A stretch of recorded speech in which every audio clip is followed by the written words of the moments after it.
The courtroom was already decided. A black mother stood accused, a system looked away, and a judge in a wheelchair watched in silence as the room filled with laughter. Then a 12-year-old black boy spoke and said something so impossible that everyone mocked him. To them, it sounded like desperation, like a child who didn't understand power. But what no one realized was that this moment wasn't the end of a family's hope. It was the beginning of the system's collapse. What happens when the truth comes from the one everyone underestimates? Comment and tell us where you're watching from. We love seeing how far these stories reach. And subscribe for more powerful stories that demand to be heard. For most people inside the courthouse, it was just another workday. Papers were filed, floors were cleaned, and decisions were made behind closed doors. But for Deborah Washington, that building had been her entire life for nearly 15 years. She arrived before sunrise, left long after sunset, and treated the courthouse like a second home. She knew which offices stayed locked, which judges demanded silence, and which corners people used to whisper secrets they thought no one would ever hear. To them, Deborah was invisible, just another black janitor pushing a cart down polished hallways. But to her son, Kevin Washington, she was everything.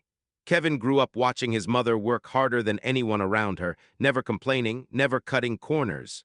He spent countless afternoons sitting quietly on courthouse steps, doing homework while adults walked past without a second glance. Being overlooked had become normal. And over time, Kevin learned something powerful from it. When people ignore you, they reveal themselves. Their life was simple, no luxury, no safety net, just routine, discipline, and survival. Deborah worked multiple jobs to make sure Kevin stayed out of trouble and focused on school. Kevin, in return, learned how to observe. He noticed patterns, behaviors, the way people spoke when they believed no one important was listening. Everything changed the day money disappeared from the courthouse safe. $50,000 vanished without explanation. Panic spread quietly through administrative offices. And when suspicion needed a direction, it moved exactly where the system was comfortable pointing, toward a poor black woman with access and no power. Deborah was arrested without hesitation. Her years of loyalty meant nothing. Her reputation was erased in a single accusation. And Kevin, only 12 years old, was forced to stand in a courtroom designed to break people like them. What no one realized was that Kevin had been preparing for this moment his entire life, not with anger, but with attention. While the system assumed he was just a scared child, Kevin understood something they didn't. In a place built on authority and silence, truth had been hiding in plain sight. The courtroom didn't feel like a place of justice. It felt like a stage where the outcome had already been written. Deborah Washington sat quietly, her hands folded, her eyes lowered, not out of guilt, but exhaustion. Years of hard work had taught her that explaining yourself doesn't always matter when people have already decided who you are. Across the room, Kevin stood still. Too still for a child his age. His eyes moved slowly, carefully, taking in every detail. The judge's tone, the prosecutor's smirk, the way certain people laughed a little too easily when his mother's name was mentioned. This wasn't Kevin's first lesson in how the system worked, but it was the most brutal. The accusation was simple. $50,000 had gone missing from the administrative safe. Deborah had access. Deborah was poor. Deborah was black. That was enough. When Kevin tried to speak, the room reacted exactly as he expected. Disbelief, mockery, the quiet comfort of people who had never been questioned simply for existing. The prosecutor's words cut deep, not just into Deborah, but into Kevin's memory. He had heard that tone before, from teachers who assumed he cheated, from officers who searched their home without cause, from strangers who looked at him like a threat before he even spoke. No one intervened, no one objected. Silence filled the room where fairness should have lived, but Kevin wasn't frozen by fear. He was calculating. As the judge dismissed his words, Kevin watched something else unfold. He noticed how Thomas Mitchell, the judge's assistant, shifted uncomfortably whenever money was mentioned, how his fingers tapped too fast against the table, how his eyes avoided Deborah completely. Small things, invisible things, the kind of details adults missed because they never expected a child to notice. Kevin had been noticing for months. Long before the arrest, he had spent hours inside that building, sitting quietly, doing homework, listening. Adults spoke freely around him, assuming his silence meant ignorance. They joked, complained, revealed pieces of themselves without realizing they were being seen. Kevin noticed the expensive watch on Mitchell's wrist, the car he drove, the sudden upgrades that didn't match a courthouse salary. He remembered dates, times, patterns. And when the accusation against his mother came, those patterns finally made sense. Still, the courtroom pressed forward, unmoved by logic or doubt. Deborah's defense barely had space to breathe before being cut off. The judge spoke with certainty as if poverty itself was evidence. The laughter returned, cruel, careless, confident, and then Kevin said it, not as a plea, not as a threat, but as a statement. He said he knew who took the money. The reaction was immediate, louder laughter, more ridicule. To them, it sounded like fantasy, like a child refusing to accept reality. But Kevin didn't back down. He watched Mitchell stiffen. He saw fear flash, real fear, before it was quickly hidden behind forced calm. That moment confirmed everything. Kevin wasn't guessing, he wasn't hoping, he was waiting. As guards moved closer and the judge's patience thinned, Kevin remained steady. He spoke again, not louder, just clearer. He said he had been watching, listening, learning, that while everyone dismissed him, he had been collecting the truth piece by piece. And just when the room was ready to silence him completely, something unexpected happened. A new presence entered the courtroom. A voice from the back cut through the tension, confident, controlled, impossible to ignore. A woman stepped forward with purpose, introducing herself as Patricia Williams, a lawyer known for exposing corruption, known for challenging systems that believed they were untouchable. The courtroom shifted, because Kevin wasn't alone anymore. And the people who had been laughing were about to realize something terrifying. The child they underestimated had already set everything in motion. The moment Patricia Williams stepped forward, the courtroom atmosphere changed instantly. The laughter died. The confidence drained from familiar faces. Authority no longer felt absolute, it felt exposed. Patricia didn't raise her voice. She didn't need to. Her presence alone disrupted a system that had grown comfortable in its own certainty. She spoke with precision, demanding the investigation be reopened. She introduced evidence, not theories, not emotions, but facts. Financial records, property purchases, surveillance timestamps. Every word landed like a controlled strike, and with each detail, Thomas Mitchell's composure cracked further. His breathing grew shallow, his hands trembled. The room watched as guilt took physical form. Kevin stood silently beside his mother. This was the moment he had been preparing for, not with hope but with patience, months of listening.